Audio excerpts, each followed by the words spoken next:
Deputy commissioner Quetta میر شہر بلوچ کے احکامات کی روشنی میں اسسٹنٹ کمشنر سٹی عطاء المنعم کی نگرانی میں اسپیشل مجسٹریٹ ماریہ شمون نے جان محمد روڈ پر ڈیری فارمرز کو گرفتار کر کے 2 بوری خشک دودھ برآمد کر لیا۔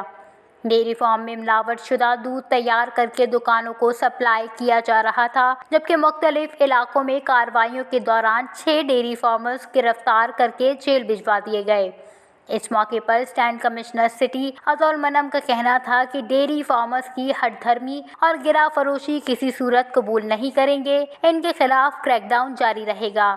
اہلیان ہرنائی کا کہنا تھا کہ گورنر بلوچستان، وزیر اعلیٰ بلوچستان، صوبائی وزیر داخلہ، صوبائی وزیر صحت اور دیگر اعلیٰ حکام، فوڈ اتھارٹی بلوچستان اور دیگر سیکورٹی ادارے ہرنائی شہر میں بھی اس طرح کی سخت کارروائی ہر ہفتے کریں اور دودھ ڈیری کے علاوہ ہر چیز کی چیکنگ سخت کریں، کیونکہ ہرنائی شہر میں ہر دوسرا شہری دل کی بیماری میں اس کی وجہ سے مبتلا ہے اور ہر دوسرا بندہ معدہ اور بلڈ کینسر کا مریض ہے، لیکن دکاندار اور ڈیری والے بے لگام ہیں، کوئی پوچھنے والا نہیں ہے۔